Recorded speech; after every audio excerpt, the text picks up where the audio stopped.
그래서 우리가 청빈한 삶, 기독교는 청빈한 삶을 많이 강조를 했습니다. 여태까지는. 그런데 여러분, 청빈이 뭐예요? 투명하고 가난하게 사는 거죠. 청빈. 그런데 여러분, 청부도 좋습니다. 다시 이야기하면 여러분, 깨끗하고 투명하게 부자가 되십시오. 그것이 더 우리 기독교인들이 이 땅 가운데서 누려야 될 삶의 모습 중에 하나가 아닌가 생각되어집니다. 얼마 전에 보니까 다단계의 대부가 중국에서 죽었다는 그러한 신문이 나왔습니다. 3조 5천억? 예, 3조 5천억을 사기친 거예요. 그리고 그 돈을 가지고 중국으로 도망갈 거예요. 그런데 그 사람이 중국에서 어떻게 살았냐면 돈을 가지고 다른 사람의 이름을 사서 거기서 우리나라 주민등록증 같은 것도 발급받고 그 사람 이름으로 산 거예요. 근데 일각에서는 그 사람이 죽은 것이 아니라 죽은 척한 것이다라는 이야기가 있습니다. 왜냐하면 한국에서 그 사람을 도와줬던 사람 몇 사람이 붙잡혔어요. 그래서 그 사람이 이제 정치인들에게 이제 뇌물 주고 이런 것들이 드러나면서 이제 소환될까봐, 한국으로 소환될까봐 이제 죽은 척하고 한 것이다라는 이야기가 있는데, 왜 그 사람이 그렇게 만약에 죽은 척 했다면 죽은 척 하고 또한 남의 이름으로 살면서도 왜 죽은 척 하려고 했을까요? 그것은 불안하기 때문에 그렇습니다. 다시 말씀드리면요, 정직하지 않게 버는 부는요, 그 사람에게 가시방석이에요. 불안해요. 누군가 와서 가져갈 것 같고, 누군가 나의 부를 훔쳐갈 것 같고, 그래서 불안합니다. 그렇기 때문에 정직한 부자가 되어야 합니다. 두 번째는요, 성실성이에요. 성실성. 18절에 보면 헤아려야 하는 모든 수고 중에서 낙을 본다고 말씀하고 있습니다. 18절에. 그래서 우리가 열심히 수고하고 애쓰면 그 과정을 통해서 하나님은 우리에게 부자가 되는 재물을 허락해 주시는 거죠. 여러분, 성경 말씀에 보면 분복이라는 단어가 있습니다. 옛날에 개역 성경에는 분복이라는 단어를 오늘 여기 18절에 그의 몫이다라는 그 몫에 해당하는 단어로서 분복이라는 단어를 사용했습니다. 근데 이 분복이라는 것이 무엇이냐면 하나님께서 각자에게 합당한 복을 주신다는 거예요. 각자에게 합당한 복을 주신다. 굉장히 좋은 말입니다. 그래서 하나님께서는 우리에게 우리의 몫을 주시는데 각자가 합당한 그 복을 허락해 주시는 거죠. 그래서 우리가 성실하게 버는 것이 얼마나 중요한지요. 여러분, 로또를 당첨받으면 1등 당첨받으면 정말 부자로 오랫동안 행복하게 살 것 같은데 조사를 해보니까 80% 이상이 가난하게 되고 거지가 되더라는 거예요. 아니, 로또 맞으면 부자가 되고 잘 살아야 되잖아요. 그런데 몇 년도 안 돼서 가난하게 된 사람들이, 거지로 사는 사람들이 그렇게 많다는 것입니다. 그래서 불로소득 1억 천금 좋은 것 같기도 하지만 많은 부작용이 있다는 것을 기억해야 할 것입니다. 그래서 우리가 성실하게 노력하면서 하나님께 기도하면서 그 돈을 버는 지식, 지혜를 하나님께 달라고, 정직하고 성실하게 벌 수 있는 방법을 하나님께 달라고 우리가 기도하는 것이 오히려 우리의 삶을 윤택하게 하고 또한 즐겁게 하는 것일 것입니다. 세 번째, 돈을 버는 방법, 공익성을 가지고 돈을 벌어야 한다는 거예요. 나 혼자 잘 먹고 잘 살려고 하면 안 됩니다. 하나님께서 주시는 것은요, 우리는 청지기로서 다스리고 정복하는 삶을 살아야 되는 거예요. 나 혼자 잘 먹고 잘 살려고 하면 어떻게 하는 거예요? 그 돈에 이미 노예가 되어 있는 거예요. 그래서 하나님은 돈 버는 과정 속에서, 그리고 돈 버는 그 후에서, 그 돈 버는 것이, 재물을 얻은 것이 하나님께 영광이 되어야 되고 내 이웃에게 유익이 되어야 합니다. 그래서 성경 말씀 에베소서 4장 28절에 보면 도둑질하는 자는 다시 도둑질하지 말고 돌이켜 가난한 자에게 구제할 수 있도록 자기 손으로 수고하여 선한 일을 하라. 돈을 벌어서 수고해서 벌면 그 돈을 가지고 선한 일에 쓰라는 것이죠. 여러분, 배워서 남주냐는 말이 있죠. 예? 벌어서 남주냐? 벌어서 남줘야 합니다.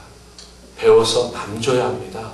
그게 바로 우리의 모습이 되어야 하는 것이죠. 하나님께서 이것을 기뻐하실 거예요. 왜 제가 이 설교를 했냐면, 나도 부자가 되고 싶다라는 생각이 들었어요. 그러다가 제가 몇 주 전에 책 한 권을 샀는데, 목사님이 부자가 되셨더라고요. 미국 목사님인데. 그래서 나도 부자가 되어야 되겠다라는 생각을 가지게 되었습니다. 그래서 우리 모두가 부자가 됐으면 좋겠다라는 생각으로 이 설교를 하게 되는 거예요. 그래서 사랑하는 성도 여러분, 이 세 가지만 잘 지키고 하나님과 나와 물질의 관계를 잘 정립하시면 여러분 모두가 다 부자가 될 수 있습니다. 그래서 여러분 부자가 되면 베푸는 손길이 되십시오.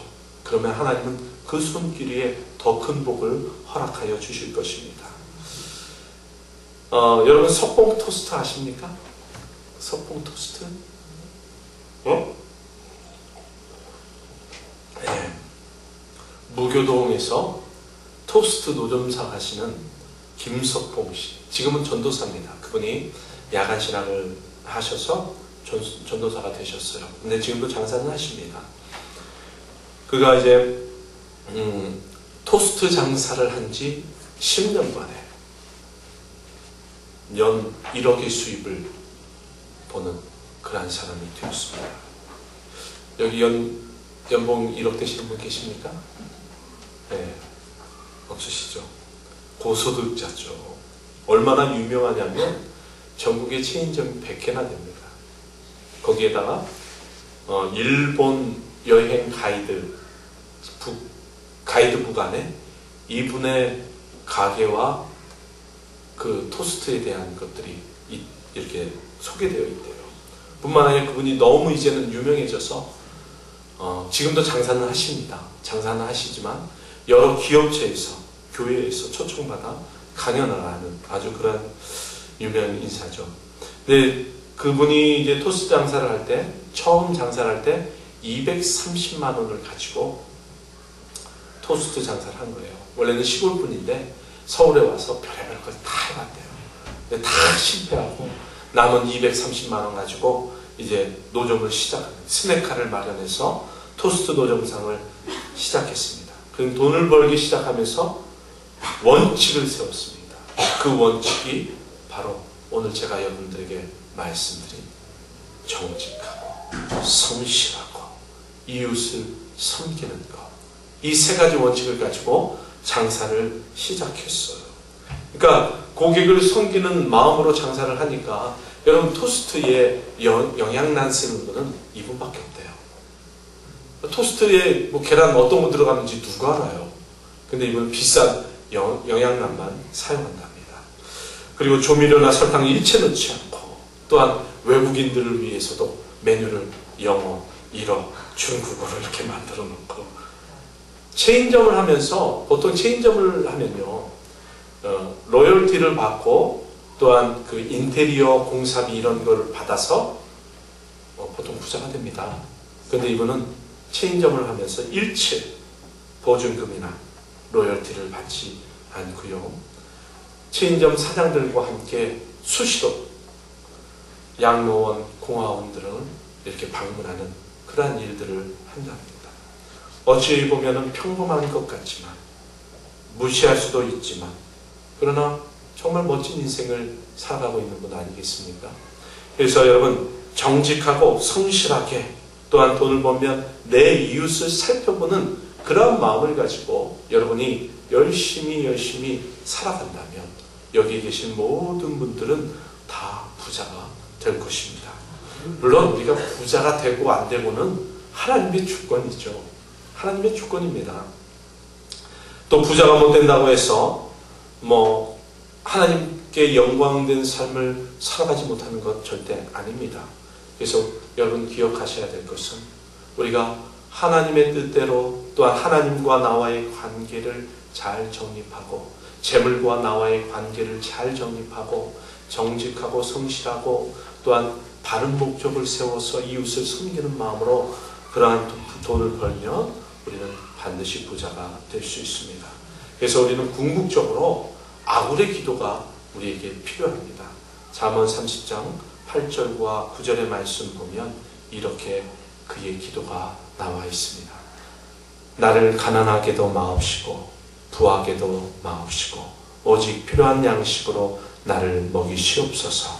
혹 내가 배불러서 하나님을 모른다 여호와가 누구냐 할까 하오며 혹 내가 가난하여 도둑질하고 내 하나님의 이름을 욕되게 할까 두려워함이니이다. 우리가 궁극적으로 이러한 마음을 가지고 살아가야 됩니다. 그러나 여러분 더 큰 마음을 품는다면 우리가 우리의 이 믿음의 마음을 잃지 않은 상태에서 선한 부자, 정말 하나님의 청지기로서의 부자가 된다면 아마 그 하나님께서 주신 멋진 선물인 재물을 가지고 좋은 일들을 많이 할 수 있지 않을까 생각되어집니다. 여러분 모두 부자가 되십시오. 기도하겠습니다.